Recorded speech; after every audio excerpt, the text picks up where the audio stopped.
This is Calm Celebrity Session 1476. We have President Trump reading The Old Lighthouse. And remember, Mr. President, this is supposed to lull people to sleep. So just nice and easy and quiet. And we are rolling. You arrive at the village, a beautiful, nestled village, tucked away, gently hugging the side of an emerald green cliffside. Honestly, one of the best villages that we've ever seen. And we've seen a lot of villages, believe me when I tell you. So you go inside a very beautiful old lighthouse and you look around and you say, wow, this is a great lighthouse.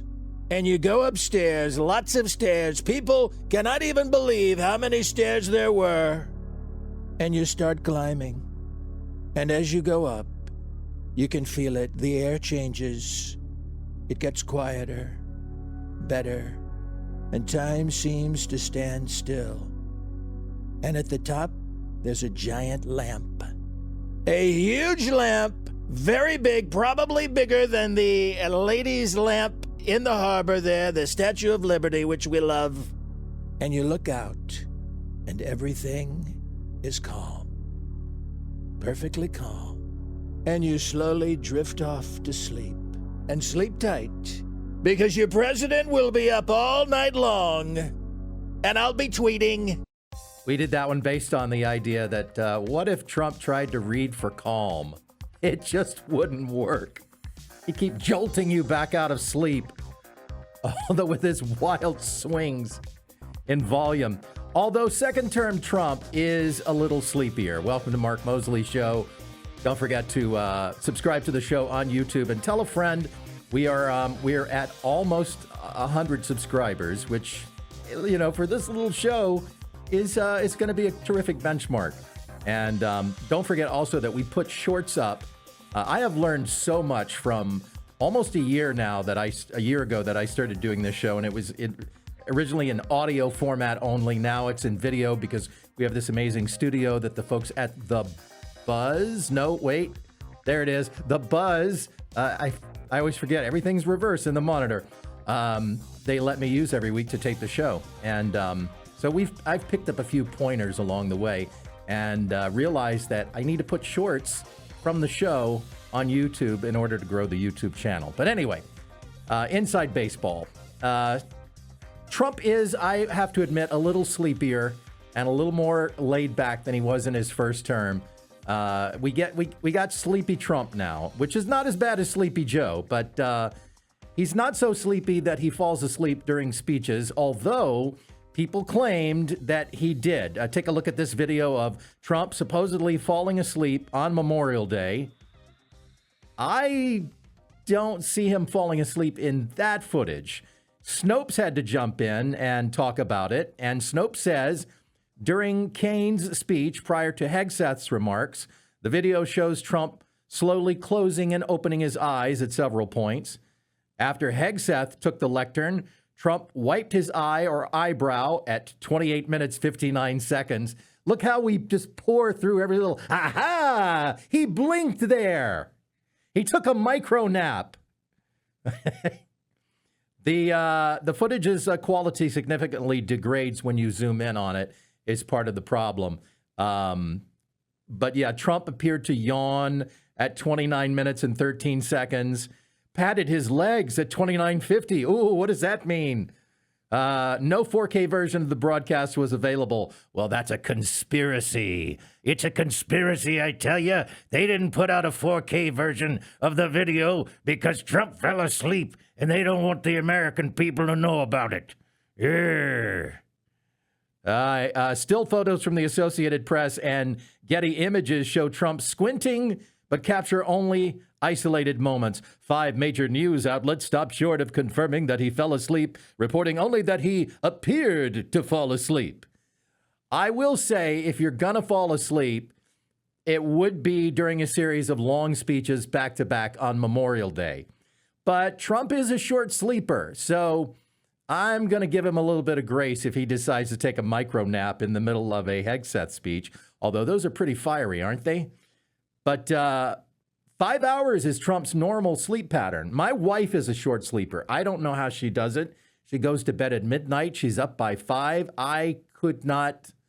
I just wouldn't serve. I would not only be a mass murderer, I would be a chainsaw mass murderer if I didn't get 7 hours of solid sack time every night. I don't get people that can do that. But you know who is definitely a sleepy president? The man suing the government now to block the release of those tapes of him being interviewed because he was so sleepy back then. How damning must those tapes be to the facade of Joe Biden's competency that he's suing to block their release? Biden filed a lawsuit this week against the DOJ to prevent the release of 70-plus hours of audio recordings and transcripts from his 2017 interviews with ghostwriter Mark Zwanitzer. These were conducted for his memoir, Promise Me, Dad. Yeah, you got it, son. Those were special counsel Robert Hur later obtained those and reviewed those materials as part of his classified documents investigation. But remember, these are not the Hur interview tapes. Remember, Hur suggested after he talked to Biden that Biden was a, quote, sympathetic, well-meaning elderly man with a poor memory, and noted that in a hypothetical trial, putting Joe Biden on trial for the illegal felony of retaining classified documents that you're not authorized to have, it would be difficult to convince a jury that he acted willfully due to his age and memory issues. And of course, I remember the left had a snit about that being worded that way, but it is what it is, right? So then I asked Grok as a follow-up, are both sets of these tapes thought to show that Biden was cognitively impaired? And Grok said, yeah, that's right. As you know, on this show, Grok sounds like Kronk from The Emperor's New Groove. Grok says, yes, both sets of tapes are widely thought to show signs of cognitive impairment, according to Robert Hur's report and public descriptions. The Hur tapes show Biden struggling with long pauses, difficulty recalling major personal events. For example, the year his son Beau passed away, when he left the vice presidency, when Trump was elected, and slurred or mumbled speech and trouble staying focused. These are the ghostwriter tapes. Now, those are the 70 hours of recordings that Biden is currently suing to block. Not the Hur tapes per se, the ghostwriter tapes. But apparently the entire Biden presidency was just the movie Weekend at Bernie's. You know, you could use a little sun. We're going out again tomorrow if you want to go. Lie on the deck, catch those rays. Don't worry, I'll help myself. He's dead. That's the idea, isn't it? Cheers. And now we have this story that Jill Biden thought that Joe was having a stroke on the night of the infamous debate with Donald Trump. Right. The only problem with Jill Biden saying that now is it flies right in the face of, here's the problem. We still have a bunch of people in D.C. that don't understand what every 18-year-old knows. The internet is forever. If you say something, if you post something, if you video something, if you put a picture of something, it never goes away. And then later on, when you try to tell a different story, people go, well, what about what you said then? So even CNN is not buying this pile of dino dung. Even Abby Phillips isn't buying this. Were you horrified as you saw it unfold?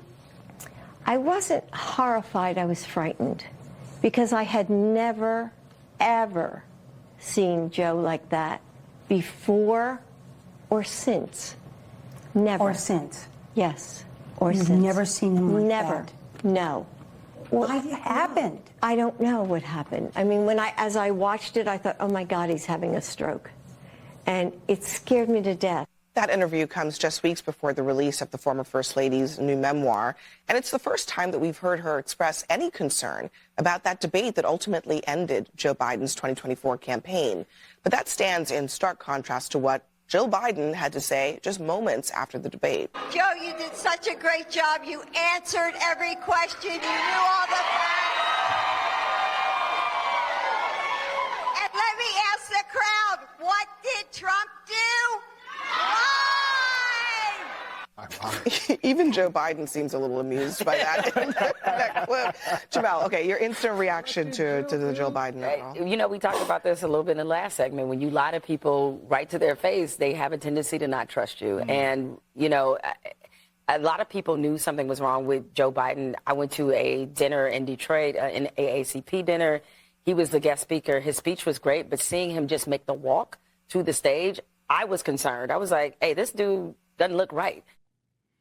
Now, keep in mind, Jill took the man that she was frightened was having a stroke, not to the ER. She took him straight to the Waffle House, and they had some flapjacks. Yeah, bring me some flapjacks. You know, when I do my Biden impression, I don't want to give people the impression that I'm making fun of an old man. I'm actually making fun of, let me be clear about this.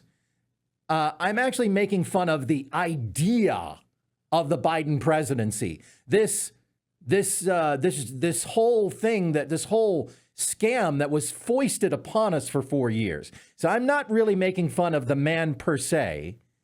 God bless him. He's an old man. He's, you know, not the sharpest bulb in the crayon box. But I'm not making fun of him per se. I'm making fun of the idea of Joe Biden, the president. Anyway, you would think that if a wife was truly concerned about her husband stroking out on national television, that she might zip him off to the ER right afterwards. The fact that she didn't, you know, stop the debate halfway through and check on him says so much, or at minimum, hustle him out of there and not to some rally. Joe, you did such a great job. You answered every question. You knew all the facts. Hello, darkness, my old friend.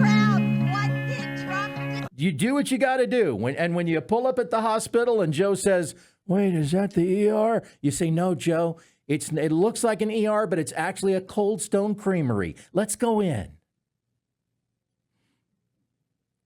But we live in a world where now people, they say something now that sounds really good to them.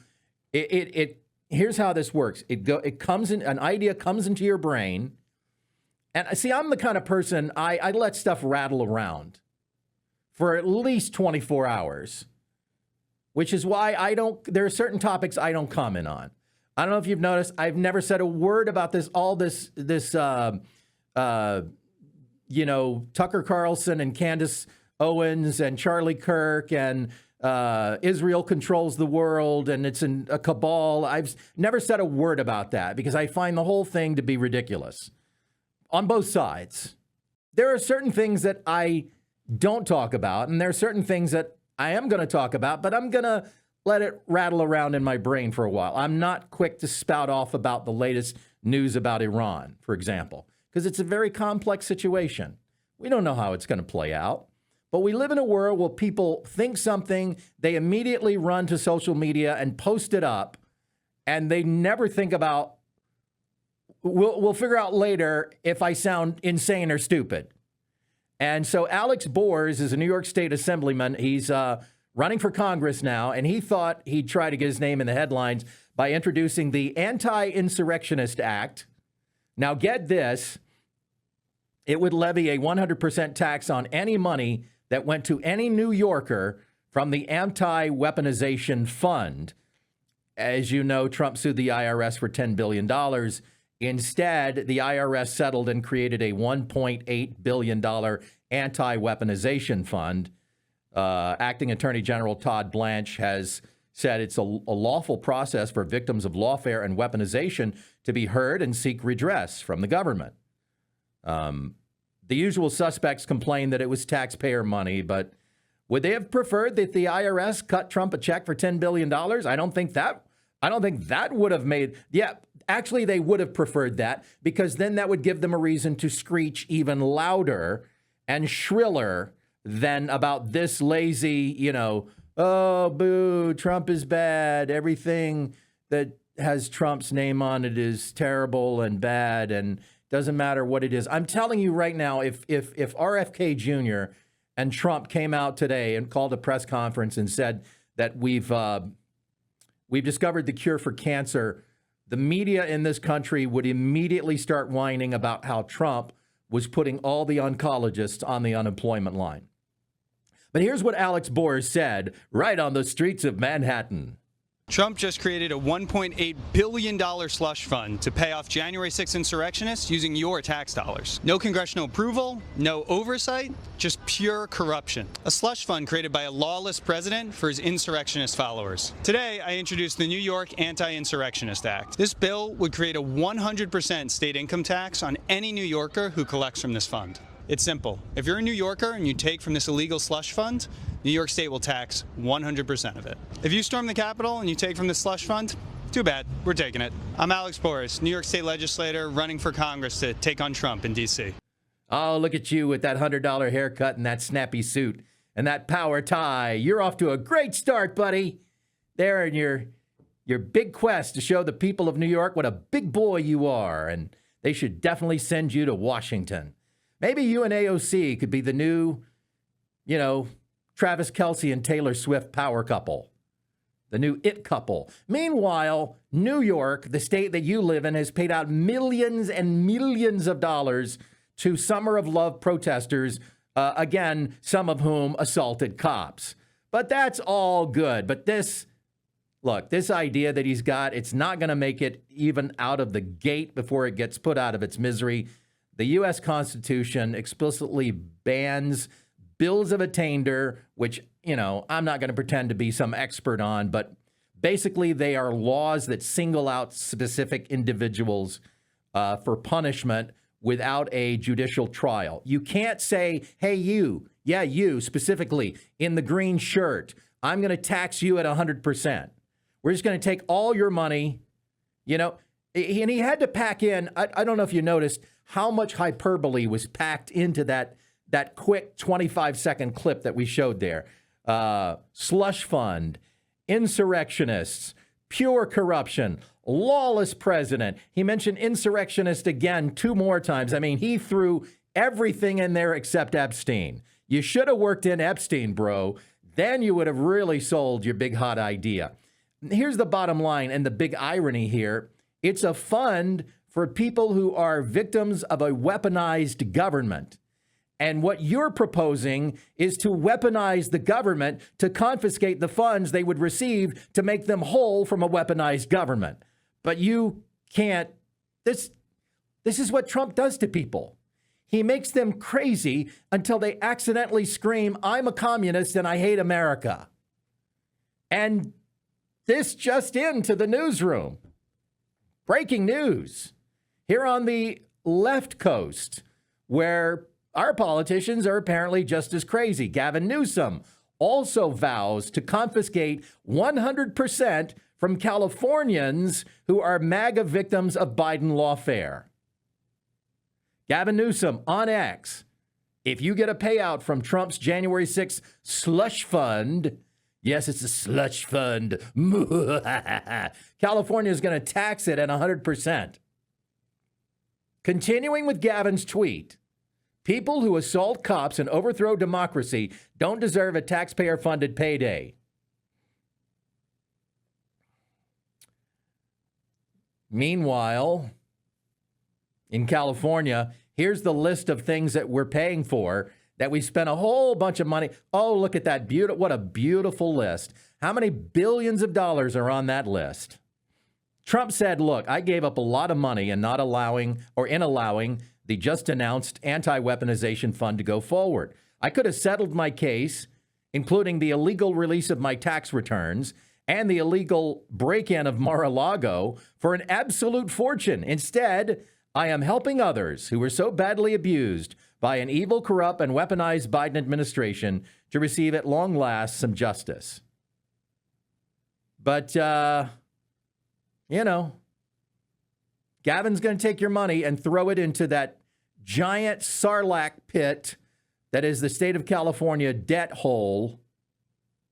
But meanwhile, we got plenty of money for all these other things, including iPads for felons. Speaking of taxpayer money for criminals, let's check back in on a story that we did a couple of weeks ago, prison tablets for felons in California.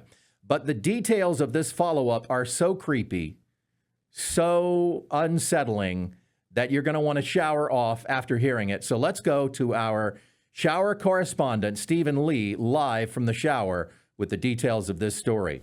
Mark, Gavin Newsom's prison tablet program has come under renewed scrutiny now due to a recent case in which Nathaniel Ray Diaz, who was convicted of committing sex crimes against an underage girl, allegedly used a prison-issued tablet to contact and exploit her from inside state prison. Diaz allegedly told the girl to send him explicit images, which he received through a co-conspirator.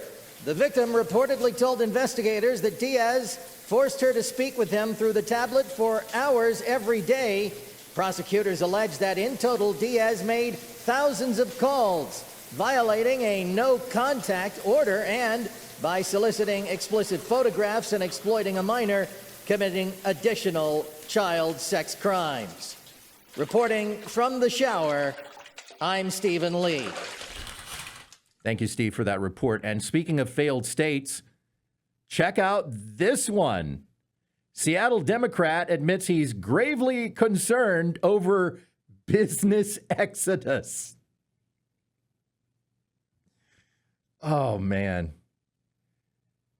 Some of these folks, they do not understand cause and effect. I should be able to do whatever I want and there never be any negative repercussions to the thing that I'm doing. It boggles the mind. How could elected officials be this dumb? How could the people of a city be so dumb as to elect someone so dumb?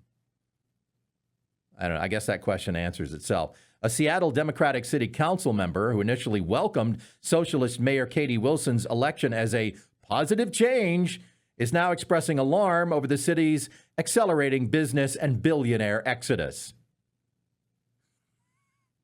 Rob Saka, who praised Wilson's energy and progressive agenda just months ago, told the New York Times he is gravely concerned, acknowledging that the outflow of companies and higher earners is real. Oh, you mean it happened? The thing that everybody said was going to happen? I can't believe this. The reversal comes as Seattle faces significant job cuts and relocations, highlighted by Starbucks shifting 2,000 corporate positions to Nashville. Starbucks.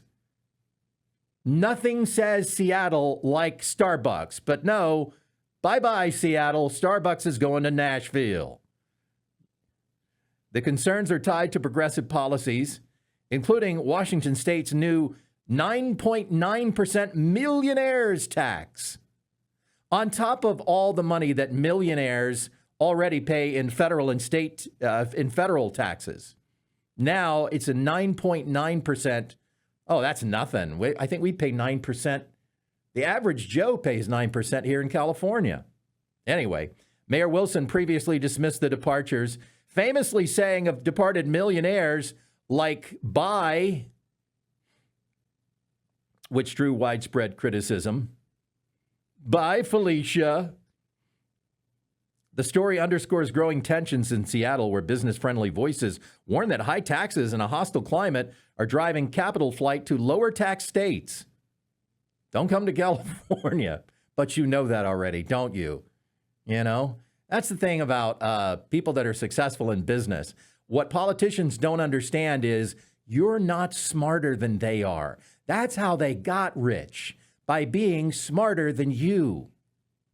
But look, this communism and dribs and drabs thing, it's just a slow, painful to watch thing. What we need is a fully communist state to run this experiment on. Everybody that wants to faffo with communism, let's have everybody just move to one state in the union. Let's run the experiment full on, 90 miles an hour, no brakes, no skid zone, no truck ramp made of gravel. Just let communism barrel down the highway at 100 miles an hour, and let's see what a spectacular success it can be. I think the left ought to have T-shirts that say, "Communism, it could still surprise you." And here's another example of just how crazy Trump makes these people. Let's check in and see how reflecting Poolgate is going. Surely when the Democrats take control of Congress next year, they're going to pursue impeachment proceedings against Trump on the grounds that he painted the pool blue. Yes, that's what we're going with. We're going to impeach him on account of he made the pool in front of the Lincoln Memorial blue. Blue, I tell you. The headline, nonprofit files lawsuit to stop repainting of the reflecting pool. A nonprofit dedicated to promoting informed stewardship of historic landscapes asked a federal judge to halt the Trump administration's painting of the Lincoln Memorial's reflecting pool, which has long featured a gray basin. The lawsuit filed in federal court in Washington, D.C. by the Cultural Landscape Foundation, who knew such a thing existed, argues the project violates federal laws requiring the Interior Department to complete a consultation process that includes notifying the public of the plans and getting input from other federal agencies before beginning the work. Of course, we need layers and layers and layers, just thick layers, impenetrable, dense layers of bureaucracy that would take years to get through for something that can be painted in a week by a crew of guys who are making $30 an hour. No, we need to do a study.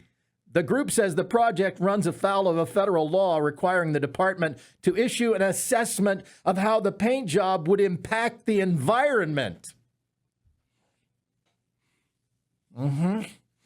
Meanwhile, in California, there's a solar array in the middle of the desert out by Vegas that shut down because millions, well, okay, I won't be hyperbolic, thousands of birds were crashing into and dying. But yeah, we're worried about the fact that the pool, the 4-inch deep pool in front of the Lincoln Memorial, the bottom of it is blue. This is insanity. This right here is why we need Trump. In the world that we live in, if a Democrat had done this, it would not be a problem. Imagine getting this upset because the reflecting pool is going to be blue, but not being upset about all the algae that was floating in it.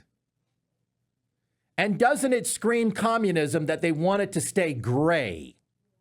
Gray, drab, boring, utilitarian, East German gray. And the Washington Post took it a step further. They were so eager to form a narrative against this that they called in an expert. The Washington Post style section asked the question, did Trump pick the right blue for the reflecting pool? We asked a pool guy. Yes, per Swimming Pool Steve. And they didn't even get the answer that they wanted from the pool guy. Per Swimming Pool Steve, I'll tell you something, I like it. Here's what Swimming Pool Steve had to say about the color that President Trump picked. It's likely going to be a more sharp and accurate reflection versus the original gray color. What you're going to see is a higher contrast to the light of the sky and the clouds. In short, the reflecting pool blue is a great color. And that poor person that had to write this story for the Washington Post is going, what am I doing with my life? Surely there's something better out there I could be doing. But they're suing to stop Trump. We must stop Trump from painting the pool blue. It's blue, man. It's blue. You should be happy it's blue. It's liberal blue. He didn't paint it MAGA red. It's blue, man. You know who else had a blue swimming pool down there in Argentina? Hitler. Do you really want them to put it back to gray? Maybe we could put the algae back in. Maybe that would make the DC swamp happy. Put the algae, give them their smelly swamp back. You know? Get out of my swamp. Leave my swamp alone. I like it that way. It makes me happy. No, Shrek, this is much better. It's a beautiful color blue. Look how blue it is. That's so lovely. Look at that. Ah, I liked it with the algae, donkey. Leave it with the algae floating in it. Oh, Shrek, you crazy. Well, thank you, donkey. You are the voice of reason. Oh, thank you, Mr. President. You are, I like you. You're all right. Well, you two are probably very much all right. Very, very much. And Shrek is so sad. So very sad. But I like you, even though you're a donkey. Say what? What the hell is that supposed to mean? Well, you know, the donkey is the symbol of the Democrats. Well, what if I put this red make far, far away hat baseball cap on? That'll work. That'll work.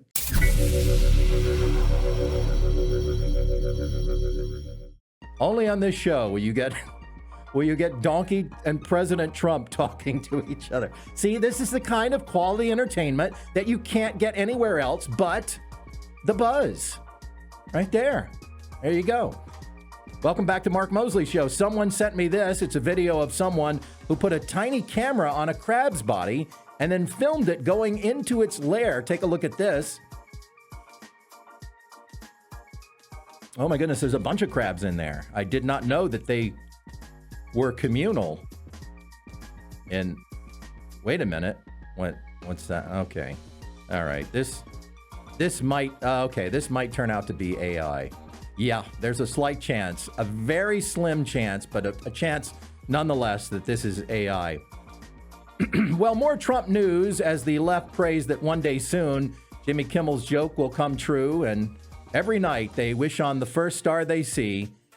Is that a star or is that another Elon Musk rocket?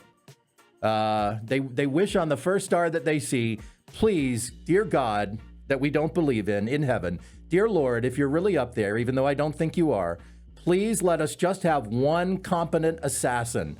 Please, God, I don't believe in you, but please, just one competent assassin. That's all we're asking for. Because it's starting to make Trump look like he's John Wick, you know, like he's like sleepy John Wick, you know, or he's late stage Steven Seagal, where he doesn't even get out of the chair to fight some guy off, and it's like, yeah, I know karate, yeah, whatever. Or they're all just incompetent. Maybe they're all Gen Z assassins. I don't know.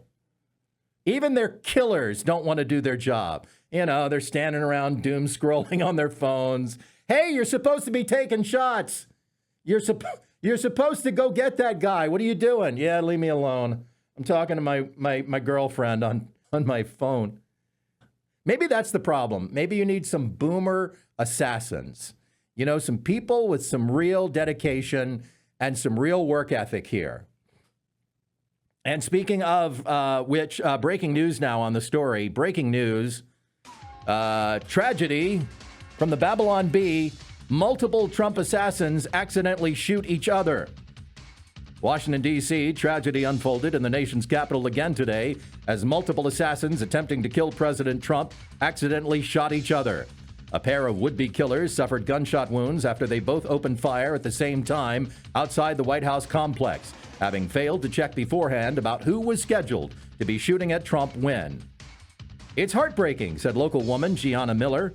This terrible catastrophe needed never to have happened. All it would have taken was a quick phone call to say, hey, what time are we shooting at Trump today? This was an entirely preventable calamity.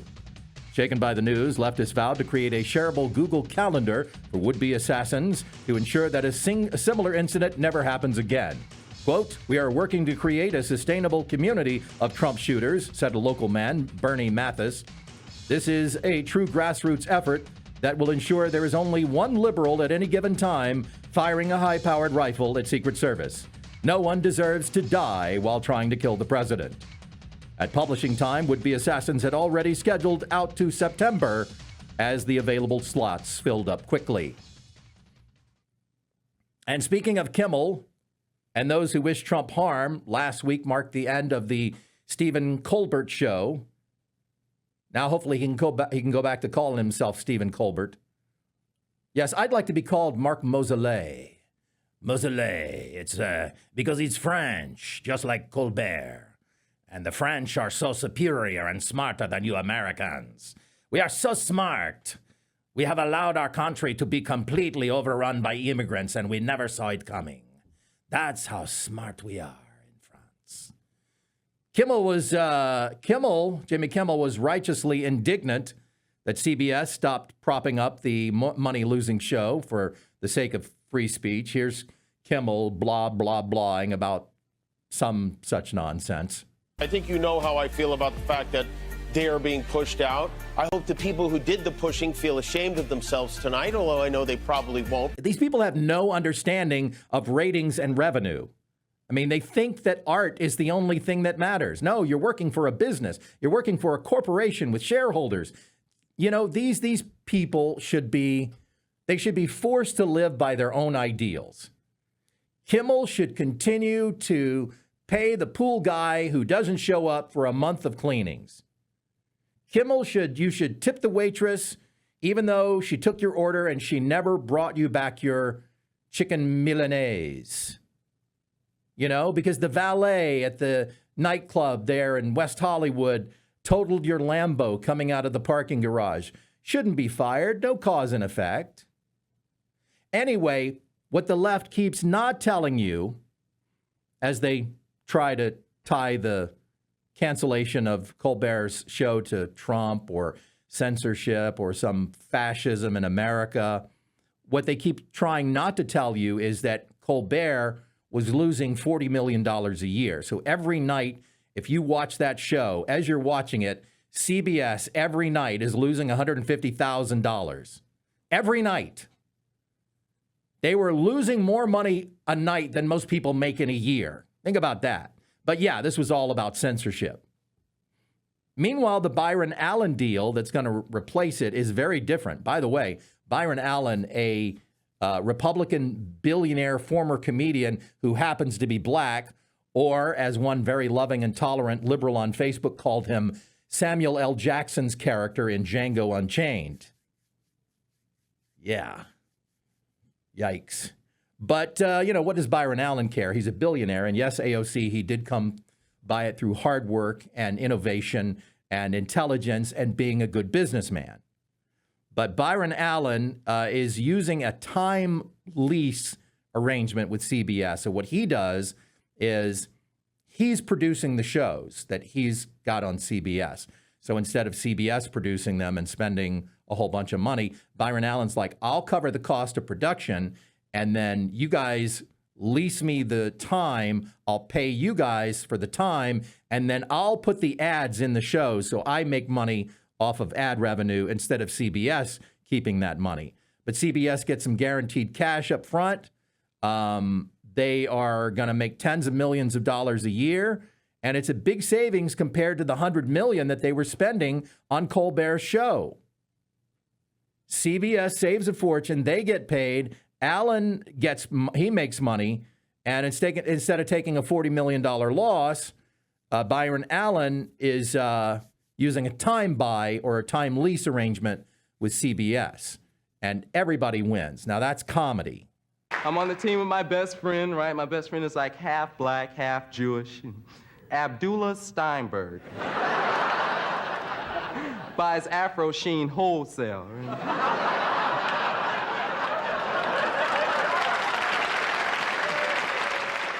Well, trans madness continues.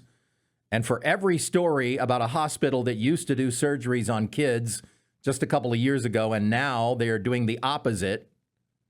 Now they're making money putting the kids back together again. What a country, right?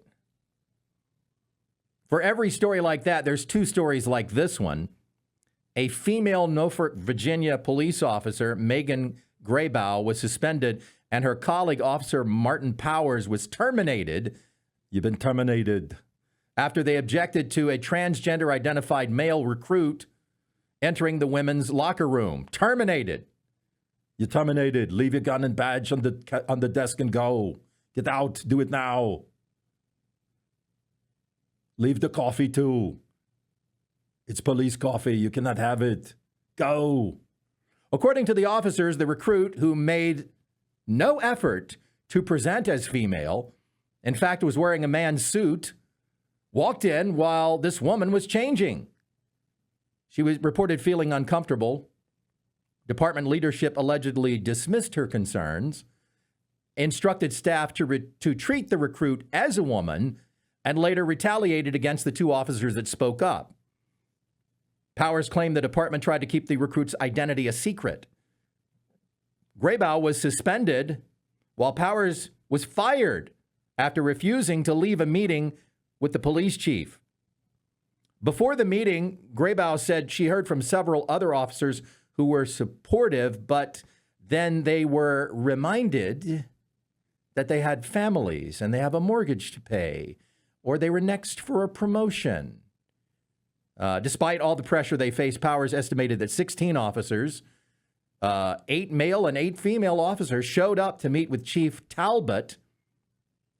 The meeting began with a female detective recounting the locker room incident on Graybow's behalf. She didn't get far into the story before Talbot interrupted her. The chief held up his hand in a stop gesture. He said, "The proper pronoun is woman." The detective tried to continue recounting the story without any gendered language. Again, Talbot interrupted the detective and, according to Powers, told her, quote, "The proper term is woman." The best part of this story? The transgender recruit washed out. Didn't even graduate from the academy. But yeah, let's give men who think they're women a gun and a badge and give them arrest authority. What could go wrong? Although that could be a clever strategy to push back against all the anti-ICE protests in America. Just have ICE officers say they identify as trans whenever they have an encounter with some liberal on the street. Just make sure to phrase it, "I'm trans first and ICE second." That in all interactions with the public.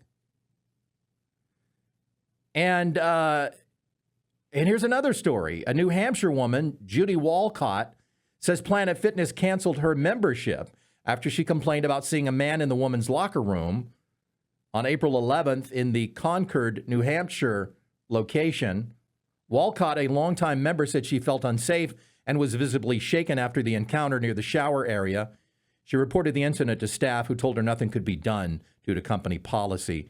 When she raised the issue again 4 days later, she claims a staff member called her transphobic and praised the person she'd complained about as a wonderful woman. Hours later, the gym manager informed her that her membership had been canceled. She was then charged for an extra month. And then when she returned to the gym to complain about being charged for a canceled membership, they called the cops on her. She was warned for trespassing. Walcott said she takes a form, referring to the manager, signs my name, charges me money, extends my membership, and then calls the cops on me. Like, what the hell? I feel like I'm in an upside down land. Oh, you are. She was accused of being transphobic. Transphobic, as I understand it, is a simple abuse of the suffix phobic when it applies to women. My understanding of the word phobic is that it means fear of, right? Can we agree on that, or have we changed the meaning of phobic now? So why are you surprised? Why is it a negative if some woman walks into a gym locker room and sees a guy there with a little something extra? She literally said she was trembling. She had a fear of the trans person. So is she transphobic? Yes. Yes, she is transphobic. She is afraid of the penis in the ladies' locker room. It's a man. It's a man.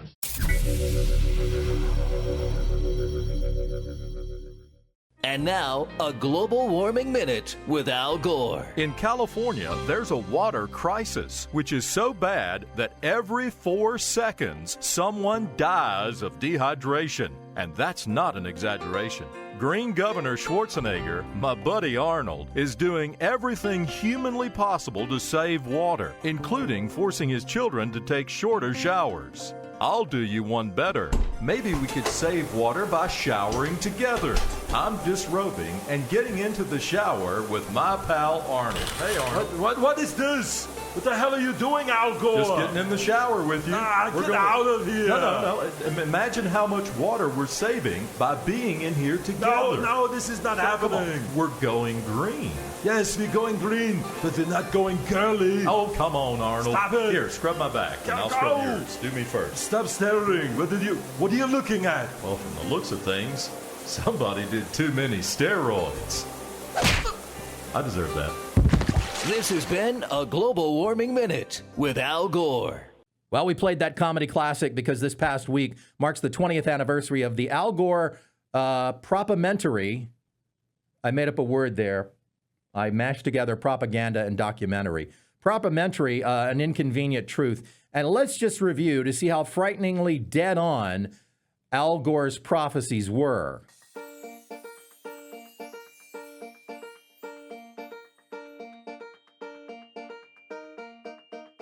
Yeah, we're going to leave that one right there. I mean, what could I possibly add to that?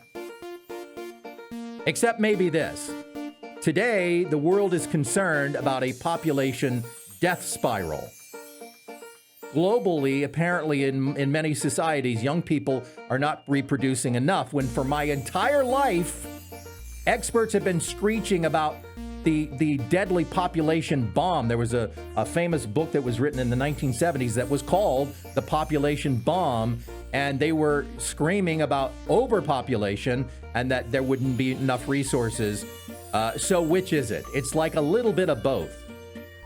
It's like everything Trump, whatever Trump does, it's bad. The pool is blue, man. Jeff Hughes is ready to meet the ladies again after doctors in Europe put his manhood back on. Jeff cut it off himself. He did. And for the best reason ever, he had a bet with some buddies in a bar. Oh, I bet it was in a bar. I bet alcohol was involved here. Yep. Jeff bet his friends $2,000 that he would cut off his own member. Well, they took the bet, and Jeff won. Well, kind of. Jeff went home, went out to the tool shed, and shed his tool with an axe, and then he went to the hospital. Hey, don't forget that on the way to the hospital. Yep, you want to grab that and bring it with you. He asked the doctors to sew it back on for him. A Dr. Ivars Tikhonov, a plastic surgeon from the Latvian Center of Microsurgery. Microsurgery. Wait a minute. That's not a word you want to hear in context with this story. What do you mean micro? And urologist Robert Dallas reattached the schmeckle in a 3-hour operation. That's all it took, 3 hours? Again, must not have been much to work with. Jeff's got the dinghy back in the harbor, and now he's $2,000 richer on account of the bet with his friends. They paid up. I did it. Yes, sir. I did it, and now I'm $2,000 richer. Except the wangoplasty operation cost $47,000. Congratulations, Jeff. You're our big stupid doofus of the week. And now let's wrap up the show with some good news. It was a quiet early Sunday morning in the small town of Balladoo, Western Australia. Wes Stevens was deep in exhausted sleep inside of his home, the kind of sleep that kind of drags you down after a long, hard day of work, the sort where you're so deep in sleep the world could come to an end and you just wouldn't wake up. And something like that did happen in the back of the house. A fire had broken out. There were no smoke alarms. Thick smoke began to fill the rooms. Most folks in that situation do not survive because they don't wake up in time. All at once, in this heavy sleep, Wes felt something unusual, a weight on his stomach, paws pressing down on his shoulders. This was not normal. His dog was trying to wake him up, even biting his hand to get him to wake up.